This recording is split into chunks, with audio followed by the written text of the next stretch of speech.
the senseless, barbaric murder of 3 young girls in Southport is a devastating moment in our history. No words come anywhere close to expressing the brutality and horror in this case. Every parent in Britain will have had the same thought. It could have been anywhere. It could have been our children. But it was Southport. It was Bibi, 6 years old. Elsie, 7. Alice, 9. Back in August, I said there would be a time for questions, but that first justice had to be done, and that above all, we must not interfere with the work of the police, the prosecutors, and the delivery of that justice. Well, yesterday, thankfully, a measure of justice was done, but it won't bring those girls back to their families, and it won't remove the trauma from the lives of those who were injured. Their lives will never be the same. So before I turn to the questions that must now be answered, for the families and the nation, I first want to recognise their unimaginable grief, because I know the whole country grieves for them. The tragedy of the Southport killings must be a line in the sand for Britain. We must make sure the names of those 3 young girls are not associated with the vile perpetrator, but instead with a fundamental change in how Britain protects its citizens and its children. In pursuit of that, we must, of course, ask and answer difficult questions. Questions that should be far-reaching, unburdened by cultural or institutional sensitivities, and driven only by the pursuit of justice. That is what we owe the families.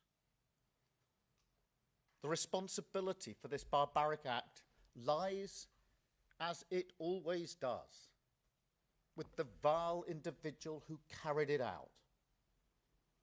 But that is no comfort. And more importantly, it is no excuse. And so, as part of the inquiry launched by the Home Secretary yesterday, I will not let any institution of the state deflect from their failure. Failure which, in this case, frankly, leaps off the page. For example, the perpetrator was referred to the PREVENT programme on 3 separate occasions. In 2019, once, and in 2021, twice. Yet on each of these occasions, a judgment was made that he did not meet the threshold for intervention, a judgment that was clearly wrong and which failed those families. And I acknowledge that here today. Throughout this case, to this point, we have only been focused on justice. If this trial had collapsed because I or anyone else had revealed crucial details while the police were investigating, while the case was being built, while we were awaiting a verdict, then the vile individual who committed these crimes would have walked away a free man. The prospect of justice destroyed for the victims and their families. I would never do that, and nobody would ever forgive me if I had. That is why the law of this country forbade me or anyone else from disclosing details sooner. Nonetheless, it is now time for those questions. And the first of those is whether this was a terrorist attack. The blunt truth here is that this case is a sign. Britain now faces a new threat. Terrorism has changed. In the past, the predominant threat was highly organised groups with clear political intent, groups like Al-Qaeda. That threat, of course, remains.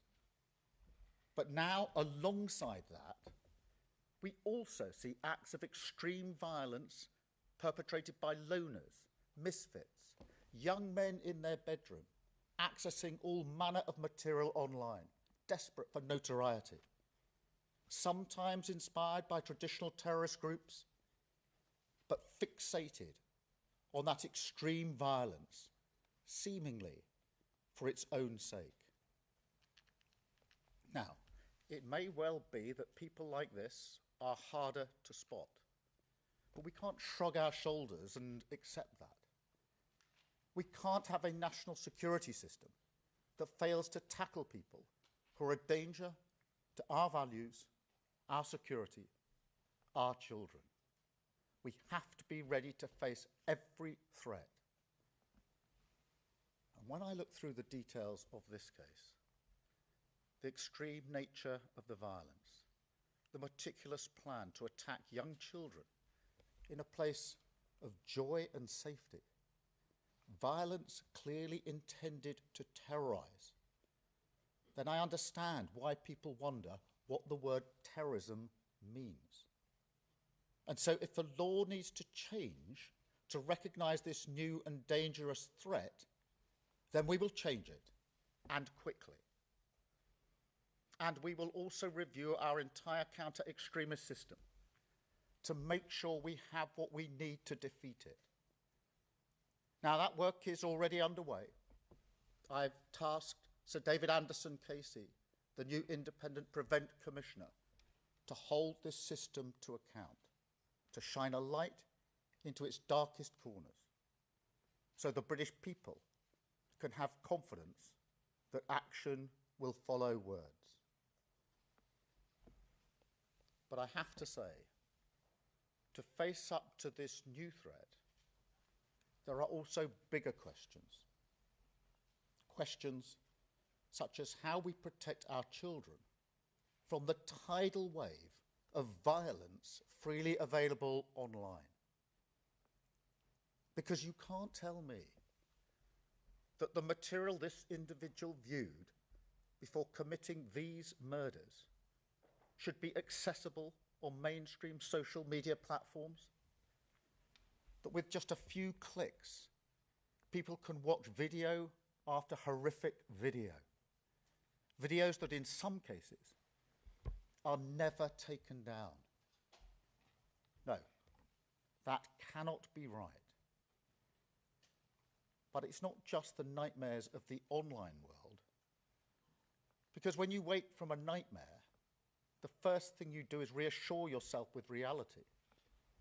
But for far too many people, the state of our society no longer does that. Now, people will say this is all because of immigration, or all because of funding cuts.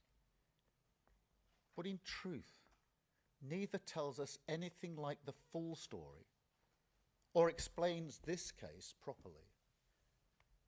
No, this goes deeper. A growing sense that the rights and responsibilities that we owe to one another, the set of unwritten rules that hold a nation together, have in recent years been ripped apart. Children who've stopped going to school since the pandemic. Young people who've opted out of work or education.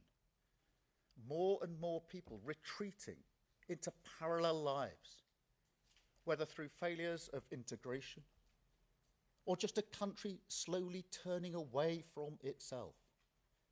Wounds that politics, for all that it may have contributed, must try to heal.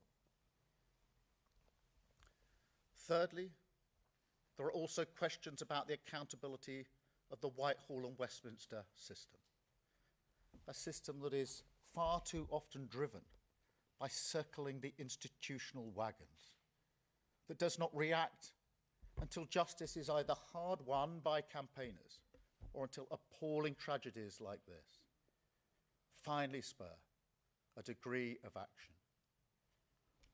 Time and again we see this pattern. And people are right to be angry about it. I'm angry about it. Southport must be a line in the sand. So nothing will be off the table in this inquiry. Nothing.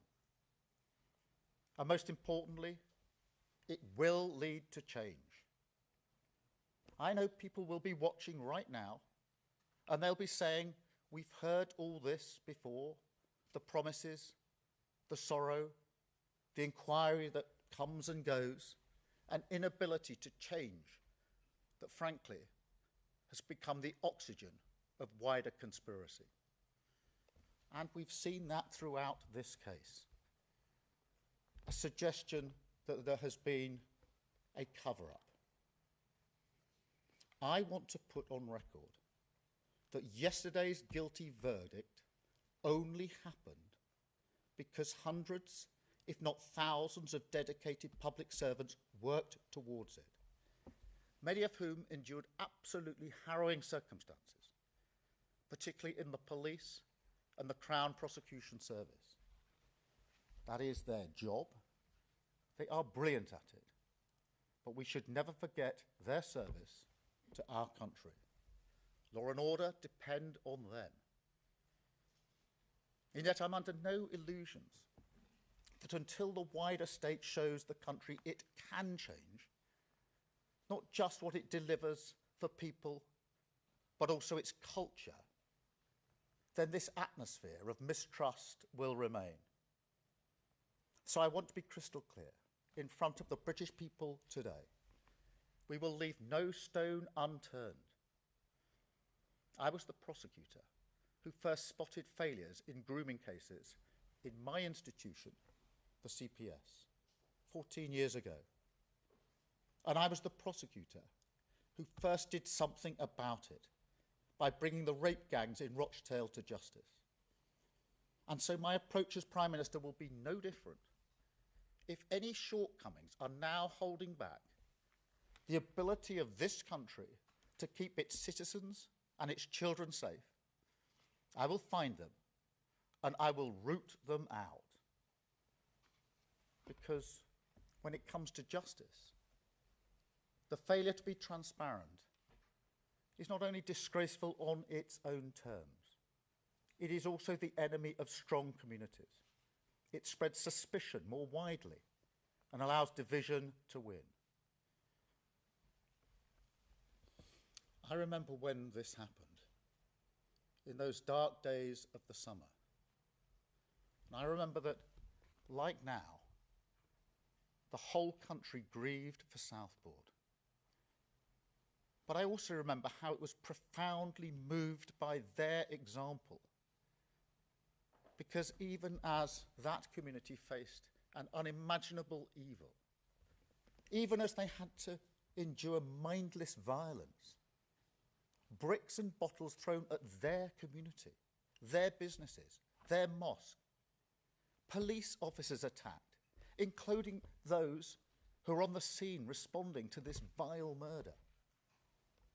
Even despite all of that, they chose to come together. They chose to pick up the pieces of their lives. They chose to rebuild, brick by brick, side by side. Strangers no longer strangers, a community. This country has no shortage of empathy for the people of Southport. I know that. But in the face of such darkness and tragedy, what we really should do is follow their example. That is what we need to face this new threat. But also something more. Because national renewal isn't just about public services or the economy. It's about turning us back towards ourselves, giving people confidence in a shared future, so people can once again see the strength and power in themselves and in this nation. But that can only begin today by holding up the mirror and facing what we see. So wherever this inquiry goes, we will follow it. No matter the boats it will rock, no matter the vested interests it will threaten, we won't hide. But then, most importantly of all, we will act. Because this time it will be different. Southport will be a line in the sand. We will honour those 3 little girls and deliver not just justice, but the change that the people and families of Southport deserve. Thank you. I will now take a number of questions from the media, starting with Vicky Young from the BBC. Prime Minister, you are a person with years of experience as a senior prosecutor. Do you really need a public inquiry to tell you that the system needs to change? And isn't there the possibility that that delay could mean that other dangerous cases are missed in the meantime? Well, I think we need a public inquiry to answer all of the questions that the families, the people of Southport and the country have about this case, and to ensure that no stone is unturned, that every failure is exposed and dealt with. I also think we need an inquiry because we are dealing with a new cohort, a different threat, this individualised extreme violence, and we have to have the laws and framework in place to deal with it. But I accept your challenge. We shouldn't wait until the end of the inquiry before we start the change. And that's why already there's been a review of what happened with Prevent and the findings and learnings from that, so that the mistakes that were made then would not be made today. That is really important in reassuring the public. Why we've appointed a commissioner to look into that whole part of the apparatus, and why we will get on with some of the work we need to get on with changing, for example, the law when it comes to the framework for dealing with extreme violence. So we do need the inquiry so we have the full picture, full accountability, and every single question that the families have is properly answered in the proper way. But we need to get on with the change in the meantime, and to reassure the public that every step is being taken to protect their children. Thank you. Beth Rigby, Sky News. Beth Rigby, Sky News, thank you. Prime Minister, it now emerges the perpetrator was known to the authorities and had been referred to Prevent, the anti-terrorism programme, 3 times. He'd had contact with the police, the courts, the justice, the youth system and mental health services. It's a catastrophic failure of the state to protect those young girls. Do you acknowledge that if that information had come out when the riots were happening, it would have provoked further outrage by the public, so you withheld information? Is that true? And do you acknowledge that whatever happens now, whatever public inquiry you carry out, this will hugely undermine trust from the public in the authorities and your government? Thank you. Thank you, Beth. Let me be clear. Responsibility for the disorder and the violence lies with those that perpetrated it. And we need to be really clear about that. But let me address the facts as you put them to me. There has been a failure here, and I don't intend to let any institution of the state deflect from their failures, and I acknowledge that readily here.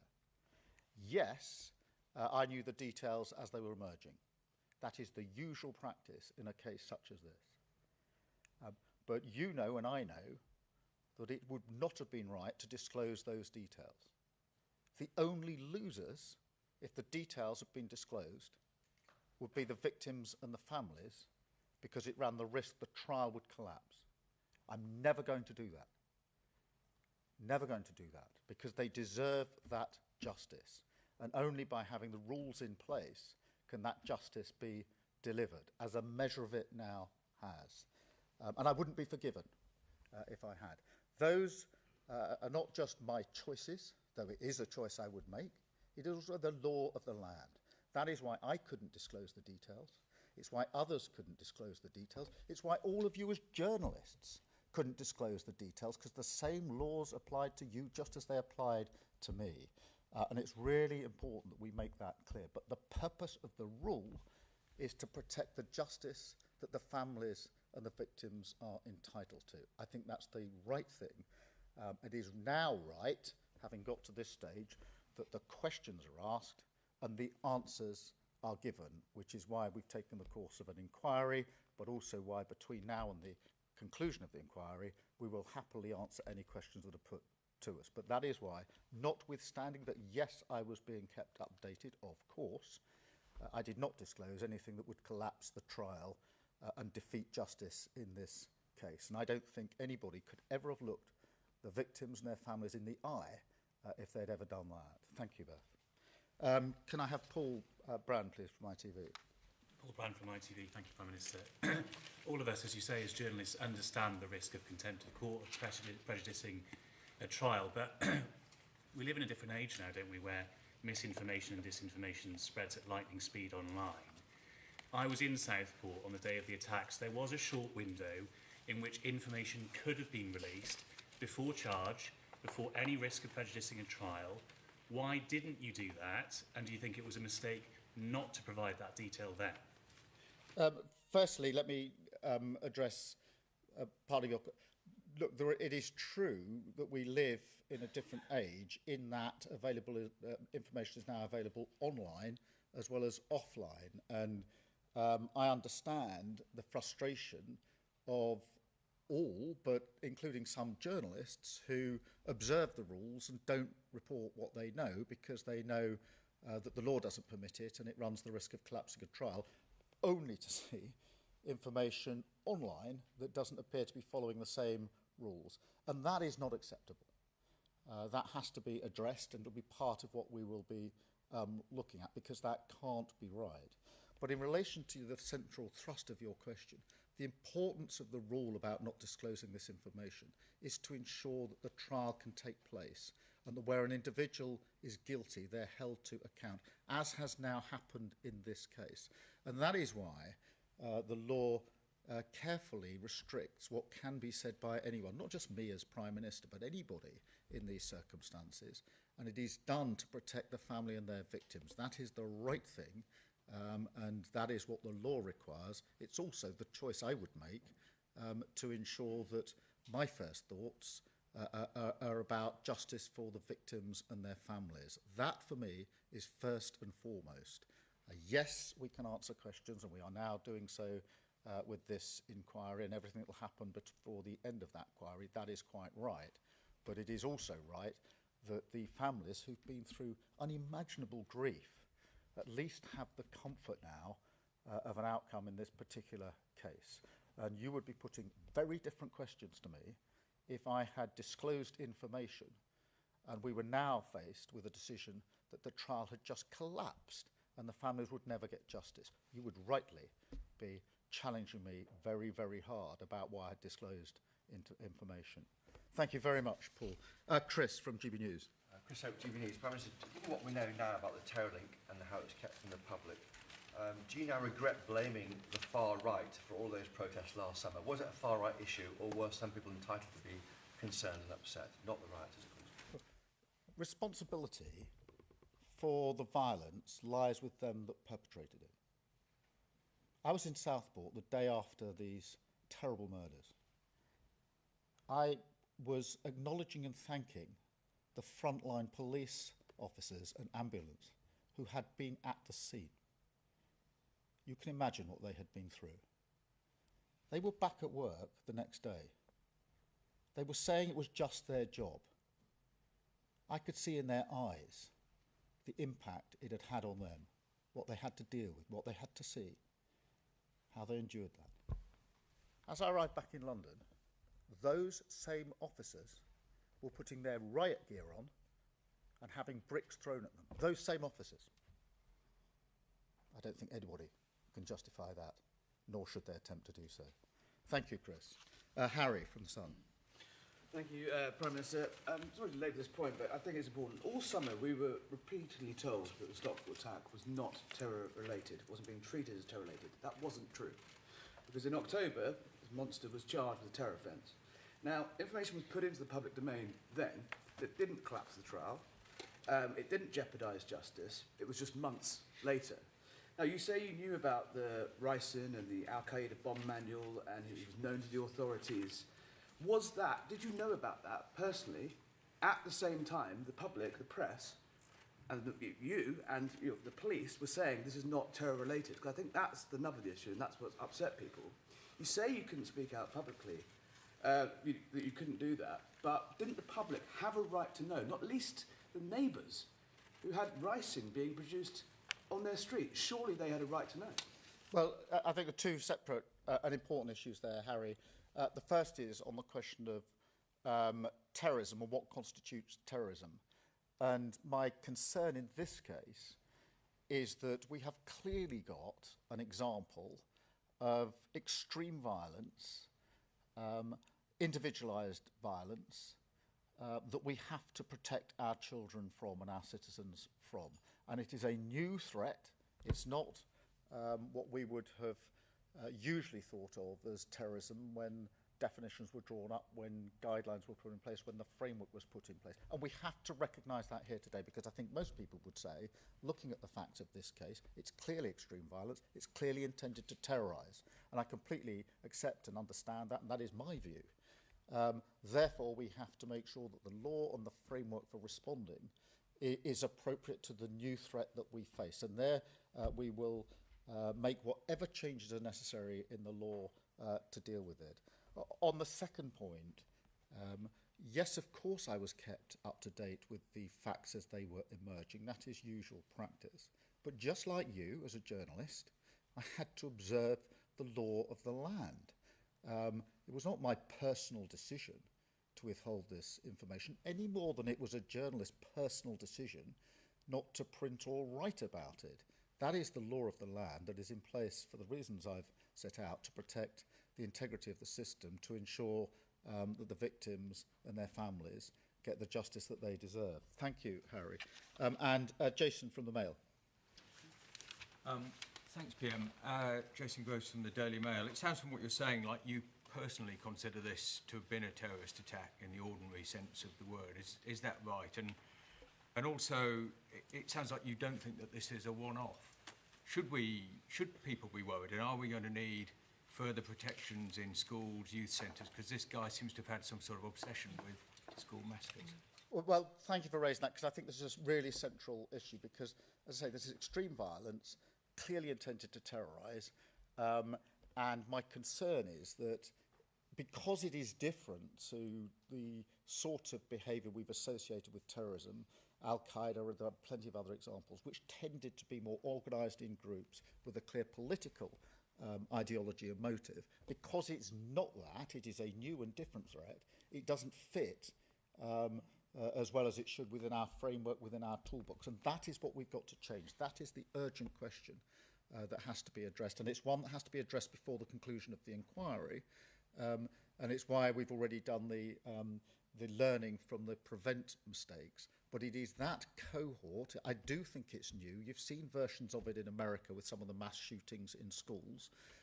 It is not an isolated, ghastly example.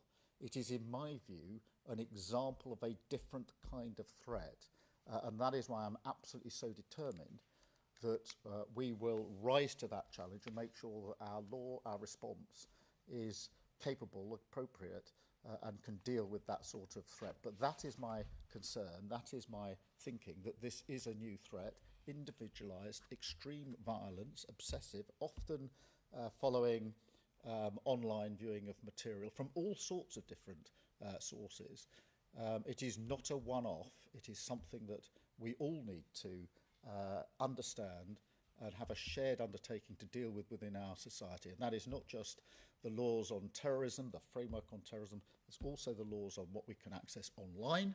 We still have rules in place in this country about what you can see at a cinema. And yet online, you can access no end of material. We have to ensure that we can rise to this new challenge, and that is what I'm determined to do.